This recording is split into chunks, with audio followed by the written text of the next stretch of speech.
오늘 말씀은 사도행전 7장입니다. 스데반 집사님의 역사 특강이라는 주제로 말씀을 전하겠습니다.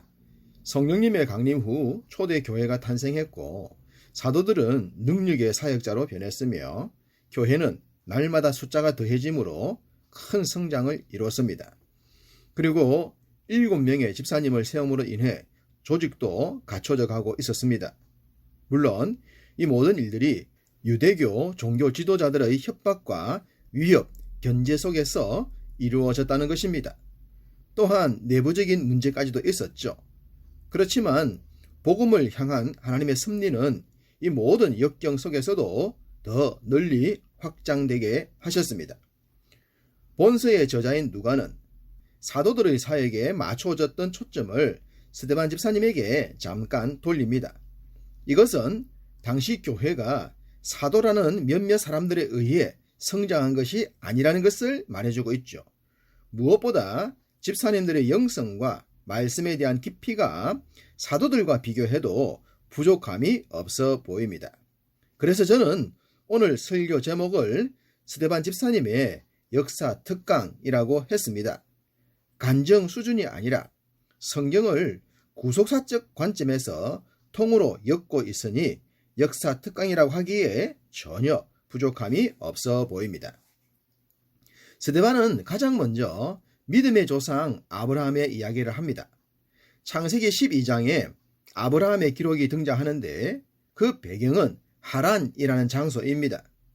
그렇지만 스데반은 하란 전에 아브라함의 고향인 메소포타미아, 즉 갈대아 우르 이야기를 합니다.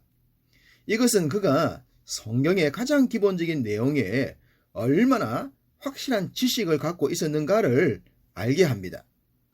우리는 이런 내용들을 종합해서 아브라함은 갈대아 우르에서 한 번, 하란에서 또 한 번, 총 2번의 부르심을 받고 약속의 땅에 왔다는 것을 알게 되죠.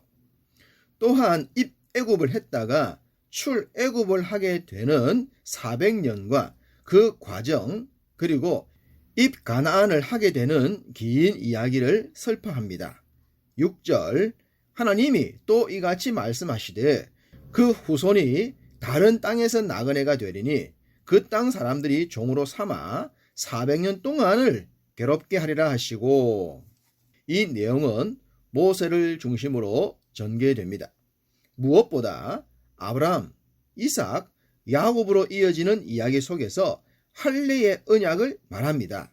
할례란 하나님의 백성 되었다는 외적 표징입니다. 오늘날 우리가 세례를 받는 것과 동일합니다.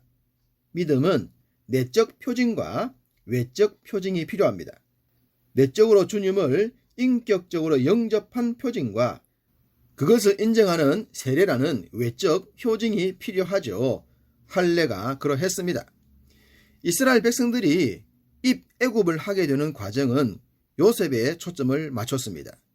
우리가 잘 알듯이 요셉은 형제들의 시기 질투로 의해 팔렸지만 애굽의 총리에 오르게 됩니다.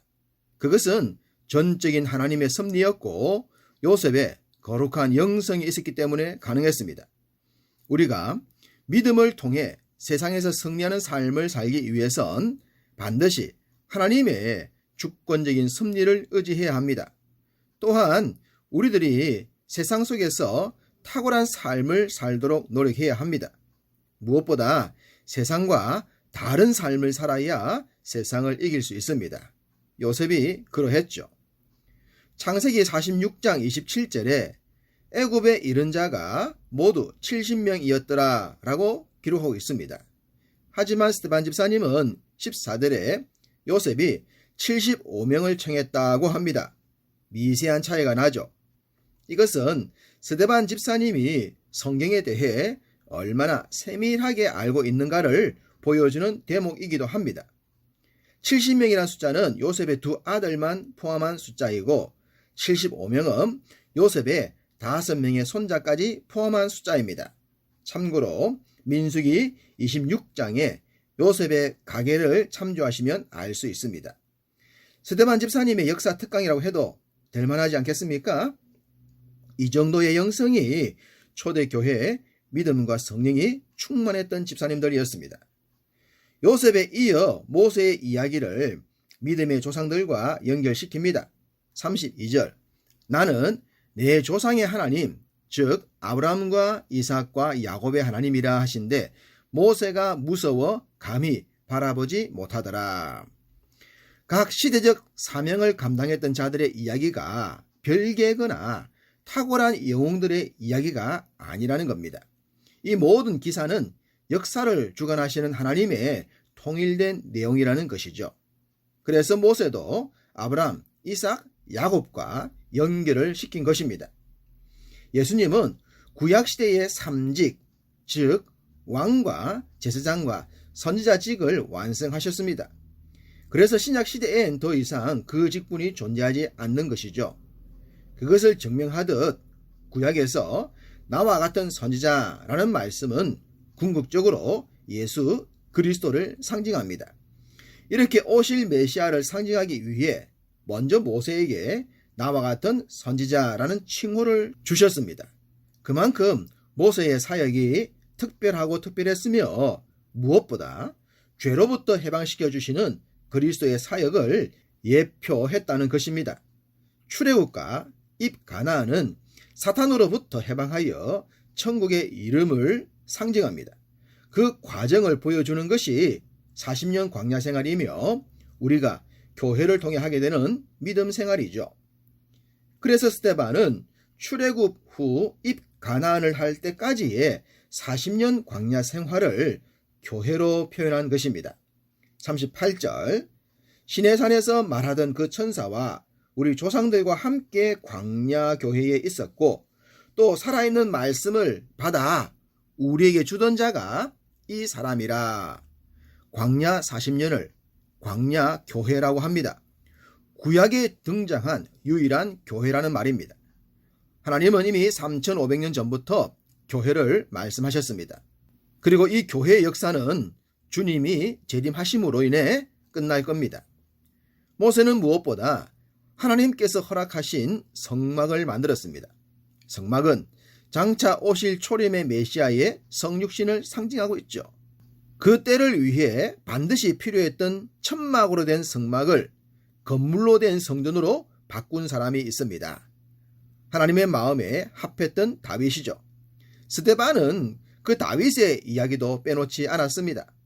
왜냐하면 유대인들은 아브라함, 모세, 다윗을 자신들의 역사에서 가장 흠모했기 때문입니다. 그런데 이들 모두가 초림의 메시아를 위해 존재했던 자들이라고 역사 특강을 하고 있는 겁니다. 유대의 교들 입장에서는 정말 듣기 싫었겠죠. 초림의 주님을 메시아로 인정하지도 않았고 자신들이 죽였으니 말입니다.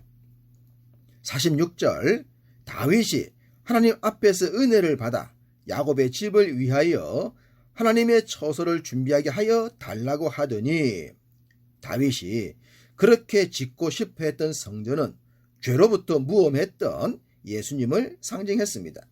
흔히 유대인들은 아름다운 성전의 외모에 빠져서 성전이 알려주고자 했던 핵심인 예수님은 놓쳐버린 것이죠. 이렇게 유대인들이 자신들의 조상으로 자랑했던 아브라함은 믿음의 조상이에요.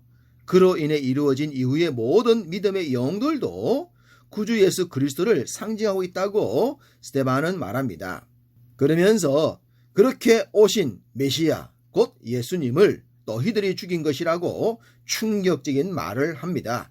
52절 너희 조상들이 선지자들 중에 누구를 박해하지 아니하였느냐 의인이 오시리라 예고한 자들을 그들이 죽였고 이제 너희는 그 의인을 잡아준 자요 살인한 자가 되나니. 선민이라는 자부심 하나로 살아왔던 자신들을 향해 메시아를 죽인 살인자들이라고 했으니 그들의 반응이 어떨지는 명약관하합니다. 이와 같은 설교는 유대인들의 화를 자청하기에 부족함이 없었습니다. 그러나 스데반은 목숨을 걸고 하나님께서 자신에게 부여하신 사명에 충성을 다했습니다. 우리 모두에게도 각자에게 주어진 사명이 있습니다. 그 사명이 어떠하든지 간에 각자 충실합시다. 그래서 여러분을 통해 이루고자 하시는 하나님의 뜻이 오늘도 신실하게 이루어지기를 주님의 이름으로 축복합니다.